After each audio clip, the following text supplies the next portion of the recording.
Hey, hey, hey! Welcome to my cozy corner of the internet. This is Nephilim VA bringing you the 10th chapter of Inheritance, written by A is for Amy 71 on AO3. Is this the beginning of the Izuku training arc? I hope so. This fanfiction is for mature audiences with canon-typical violence and trigger warning for major character death. If that isn't your style, then I recommend Shades of Green, which is written by Maybe It's Friendly on AO3. It can be found on my channel! Canon Divergence is the name of the game, and it indulges the what-ifs of Midoriya Izuku having a quirk. With that being said, the chapter summary is as followed. Izuku was prepared to work hard, but sometimes it's brutal. All Might not be as okay as he seemed. Now I implore you to sit back and relax whilst I read to you.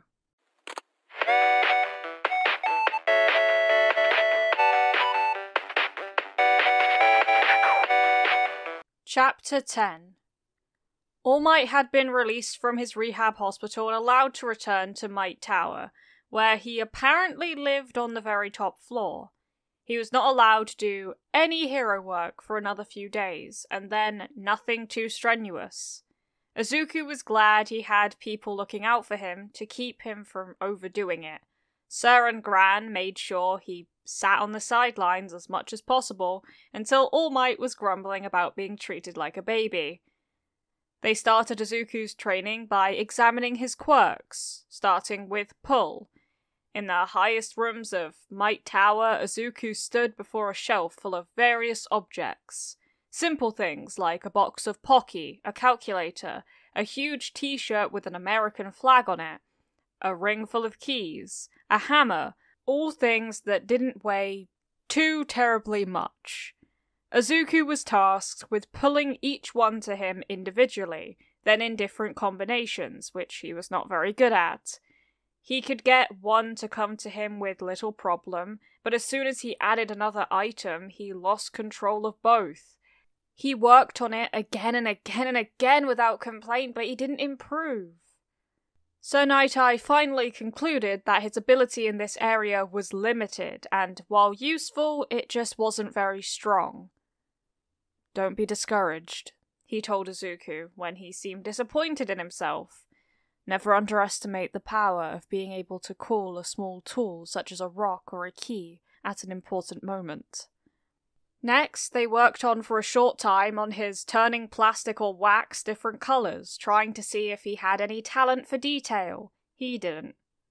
They gave him Lego bricks and asked him to only change the small round knobs on the tops of them to different colours, but it was never any use. Anything he changed the colour of was all or nothing, no matter how much he tried. Gran Torino looked thoughtful for a moment and said, "Maybe if your hero costume has a plastic cape with a hood on it when you get one, you can use that quirk to help camouflage yourself a bit." Izuku liked that idea, but the thought of having a hero costume seemed like a long way off. Transparency was deemed a similar possibility, since he was unable to make himself completely disappear. They thought that maybe if he combined the two abilities, he might be able to hide in almost plain sight. They would test it one day when it was safer to train in public and play hide-and-seek, though Might Tower was a large place. The quirk that let him know what anyone wanted to eat was deemed useless for hero work, even by Izuku himself. It might be a neat party trick or useful in the catering or restaurant businesses, but that was pretty much it. For making an animal's fur grow, Izuku was taken to the lower floors of Might Tower, where there were a couple of people with animalistic quirks who were willing to let a child try to make their hair grow. Interestingly enough, one of them was Officer Sansa, who had a cat's head, and one was a pro-hero named Hound Dog that Izuku was aware of, but didn't know much about. He peppered him with questions before All Might reined him in and got him back on track. Officer Sansa was amused when he finally bent his head and let Izuku stroke the fur between his ears. Izuku was careful to be very gentle, and huffed out a laugh when Officer Sansa suddenly looked like he was wearing a furry toupee. "It worked!" Izuku said excitedly. "Cool!" Officer Sansa accepted the offered hand mirror while everyone looked very amused. No offense, Midoriya-kun, but I think I'll go back to my short hair after this. Izuku grinned widely and nodded. "It does look kinda silly." Hound Dog was another story. He was excited by the prospect of having shaggy long hair on his head. Something about his quirk limited the length of the hair he could naturally grow, and he wanted a different look. Izuku was a little worried the quirk wouldn't work on him, since he had slightly more humanoid features than Sansa, but it was fine. The blonde, shaggy fur/hair on his head grew longer and longer the more Izuku ran his hands over it, finally stopping when it reached the man's shoulders. Hound Dog got so excited by his reflection, and it was hard to understand him, as if some of his human speech turned into growls and whines, but they got the gist. He was very pleased. His reaction made Izuku wonder if Sansa ever purred or had the urge to play with string. It didn't seem polite to ask. They thanked the men and then went back to the upper floors to consider what this could mean. Hair and fur are basically the same thing, Sir Nightai told Izuku as they began the discussion. Both are made from keratin and the same proteins. The main difference is in how it grows. Animals other than humans tend to have a different, often faster, growth cycle, which is why dogs and cats seem to shed so much. Most of those also have a set length they will grow to, and not grow any longer than that. You don't see stray cats dragging a long coat of hair around because no one's taken them for a haircut. Izuku thought of the first cat he tried his quirk on, and grinned at the image of what it might have looked like if he had continued petting it. "But it's not really valuable for hero work, is it?" he asked. He already made a little money with that particular quirk, but it had hardly been heroic. Not as such, no, Sir said thoughtfully. But you couldn't totally rule it out in very special circumstances. For example, if you were fighting someone like Hound Dog, and you could get up on their shoulders, you might be able to make their hair grow long enough to wrap it around their eyes or neck and weaponize it. That would take time and a certain amount of skill, but it's not impossible. I don't think it's something you need to train to do, but it's always good to keep any unusual skills in the back of your mind for unique situations. Your Teflon quirk could be quite useful in many situations, All Might told him as they moved through the list of his other quirks. I've fought a lot of villains that spit or shot or oozed nasty things that have slowed me down. Depending on how well you repel such things, it could prove very useful indeed. That being said, Izuku was supplied with a pair of swim trunks, All Might themed of course, and had a very odd experience of having All Might, Sir Nightai, and Gran Torino try flinging various substances on him to see if any of them stuck. He wasn't sure how they would get it off if they did, but not even the strongest glue would adhere to his skin or hair. They even did a small patch test with various acids, with proper precautions to negate any effects, but those just slid off of him as well. His skin could definitely be pierced, scraped, or cut, but was otherwise very, very non-stick. It was one of the reasons he often wore slim clothes with Velcro straps to help him keep his grip on things. You might consider a pair that matches your skin tone to avoid drawing attention to it, Sir suggested. But that's merely aesthetics. The two quirks that were of the most interest to them in all terms of hero work were his balance/agility and levitation abilities. Combined with the gymnastics lessons he'd been taking, he'd been barred from competitions because he was aided by a quirk, he had an excellent base to start with. His core strength was superior due to his balance quirk, using those muscles pretty much perpetually all day, every day. His flexibility had been ingrained through his lessons, and his levitation helped him to get impressive height with his acrobatics. Now we're talking, Gran Torino said with relish, rubbing his hands together. Izuku still didn't know what the man's quirk was, until he suddenly flew at great speed towards him, narrowly missing, crashing into him when Izuku bent over backward to get out of the way. He landed on his hands and his feet in a sort of crab walk, and stared in amazement and disbelief at how fast the old man had moved. His reflexes are crap, Gran complained to the other man. He should have been able to dodge that without using his hands. All Might smothered a smile behind his hand. Sir Night-Eyes sighed. He's 10, Gran. The most he's had to worry about is dodging a ball in PE class. Sorry, Izuku said, scrambling to his feet with an awkward smile. He would be 11 in a couple of weeks, but didn't say so because he didn't want them to think he was asking to be attacked by Gran. I wasn't expecting that. That was so cool. Is that your quirk? How does it work? They decided to let Izuku have a break to pester Gran about his quirk for a bit, then had a hasty lunch before letting Gran Torino fly at Izuku, forcing him to dodge under various circumstances. Luckily, there was a large open area on the roof for this, and while Izuku was having fun, he was also working hard. Gran demanded not only that he dodge after a while, but that he do it with style. It's not like you're gonna fall, kid, Gran told him, shooting a jet of air into Izuku's face playfully. Get inventive, flip out of the way, cartwheel, spin, don't just duck, that's boring. By the end of Gran's tutelage, Izuku was sweaty, bruised, and scraped, but the happiest he'd been in a long time. You've had a long day, Sir told him as he checked his watch. The end of the afternoon meant it was time for Izuku to go home for the day. Then it's a good thing that you didn't make me eat a clock, Izuku told him as he gathered his things. That would have been too time-consuming. Sir ruffled his hair for that one, and Izuku grinned, pleased with himself. He went home feeling sore, exhausted, and accomplished.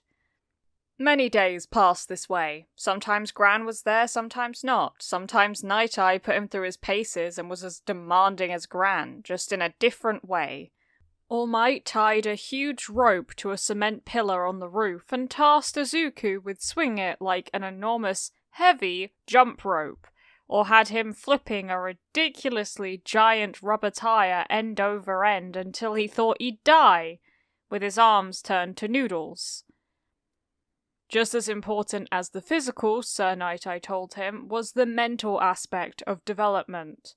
After 2 weeks of intense physical workouts, Sir added an hour or more of discussions or lectures on ethics and morals, especially focused on decisions heroes were forced to make regularly. Izuku's mind boggled at anyone having to choose between letting someone be crushed by a building or saving all of the people inside that building. It was very interesting, but also very troubling to think about. He had no idea how many heartbreaking choices got made every day that most people never knew about. Sometimes he would assign Izuku a short essay about how he would handle a hypothetical situation, then they would discuss his answers the next day. In the beginning of the 3rd week of Izuku's junior internship, something important happened. All Might received a call asking for his help to capture a villain that was rampaging through a shopping district and causing a lot of damage. Other heroes on the scene had attempted to apprehend her, but the injuries were piling up.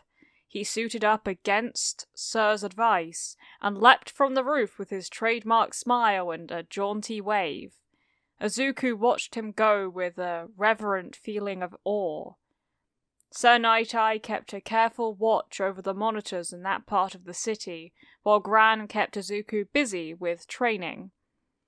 Izuku was on his 2nd lap around the edge of the rooftop when All Might returned, but there was blood leaking from the corner of his mouth and he collapsed to one knee, in the grip of a sudden, painful-looking coughing fit. Everyone rushed over to him, but stopped short when there was a sudden blast of steam in every direction. Once it cleared, a thin, emaciated-looking man had taken the place of the robust, muscular All Might. Izuku let out a cry of alarm. Gran said some very bad words, and Night-Eye instantly pulled out his phone and began speaking rapidly to someone on the other end. All Might? Izuku ventured, not completely sure this was the same man, even though he'd seen the transformation himself. His hero costume looked comically large for his shrunken form, and his hair looked like a lion's mane of limp tangles around his face. The blood was the most worrying, flying from his lips in splatters against his hand and the ground with each cough. "I'll be fine, Midoriya-kun," he rasped out. "I might have overdone it a bit out there." "A bit?" Gran growled, using more bad words. Recovery Girl and the medical team were on their way. Sir Night-Eye announced, pocketing his phone and going to help All Might to his feet. He slung one of All Might's arms around his shoulders. Even though All Might was almost 18 centimeters taller, he guided him inside and down the short staircase to the living quarters. Izuku and Gran followed in their wake with troubled expressions. Izuku hurried around them to open doors and turned down the covers on All Might's super large bed just before Sir guided him to sit down on the mattress. Izuku didn't realize there were tears in his eyes until one fell on his arm, and he quickly wiped them away with the heel of his hand. He looked on in horror as Sir helped All Might out of his hero costume, seeing the huge, ugly wound on his side for the first time. Gnarled, scarred skin, puckered and angry-looking, covered the entire left side of his ribcage. Did he even have a left ribcage anymore? Did he have a left lung? What kind of damage was underneath all of that surface scarring? How had All Might survived such a terrible injury? Sir patiently helped All Might pull on a large pair of pajama bottoms and settle back onto the pillows. He looked at his watch with a furrowed brow. "Can I do anything to help?" Izuku asked shakily. "I'm not making you feel bad, am I?" It seemed they had forgotten he was there. All three men's eyes swung to him at once. "Are you feeling the pulling sensation again? Is it any stronger than usual?" Sir asked All Might. All Might shook his head. "It's fine. It's not that much stronger." "Maybe it would be best if you headed home for the day," Gran said quietly, putting a hand on Izuku's shoulder. Panic welled up inside of him, and Izuku shook his head. "I can't leave. Not until I know he's okay. Not if I'm not making him sick." "You shouldn't have to see me like this," All Might said quietly, sounding almost ashamed. His voice was stronger than it was before, and the coughing had subsided. "You shouldn't have to be like this," Izuku pointed out. "You got hurt because you were helping me and Granny Ito. It's my fault." "It's not your fault," Gran interrupted sharply. At the same time, All Might shook his head and Sir Night-Eye made a cutting motion with his hand. "This is also a risk of hero work," Sir Night-Eye told him calmly, despite the storm brewing in his eyes. "It's a choice we make to protect those who can't protect themselves, regardless of the cost." Izuku thought about it for a moment before nodding. "Young Midoriya, there's no shame in changing your mind about being a hero," All Might told him quietly. "Not everyone is cut out to take risks like this every day." "I want to be a hero now more than ever," Izuku said, cutting the hero off mid-sentence. If someone out there is strong enough to do that to you, what chance does anyone else have? Japan needs all heroes it can get. And I'm going to be the best of them all. Except for you, of course. Sir Nightai looked proud, maybe? Izuku wasn't sure. Gran was looking down at the toes of his pointy cowboy boots and gripping his walking stick in a white-knuckled grip. All Might smiled at him and nodded. "Then I guess I'd better get better so I can help you do that," he said. His voice grew deeper as he said it, and his form seemed to reinflate to his normal appearance, right before their eyes. It was both bizarre and inspiring. The form held for a few seconds until the man coughed again, and he reverted back to the weakened form with a poof. "Oh boy," Gran commented with a sigh. Recovery Girl turned out to be a tiny woman with grey hair and a severe bun on the top of her head.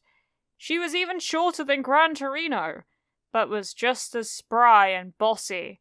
Izuku liked her immediately. Along with her was a team of people in lab coats and scrubs, carting in equipment with them and hooking all kinds of things up to All Might to measure his heart rate and oxygen, and other stuff Izuku had no clue about.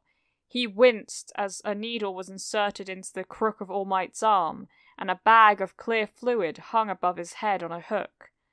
The most surprising, however, was when Recovery Girl stretched out her lips an improbable distance and kissed All Might right on the top of his scarred ribs. Izuku watched with interest as some of the tense lines on All Might's face smoothed over as he relaxed, obviously feeling some relief. None of the damage appeared to clear away, but it was obvious that All Might felt better. "Thank you, Chiyo-sama," All Might told her, sounding sleepy. "I told you your time was limited," she scolded him sternly. "And when I turn on the news, what do I see? Your block-headed self tossing an armored truck at a human juggernaut like it was a beach ball? Where's your sense?" The other medical people seemed somewhat amused by her tirade as she went on to nag at him for another couple of minutes, even as he was drifting off to sleep.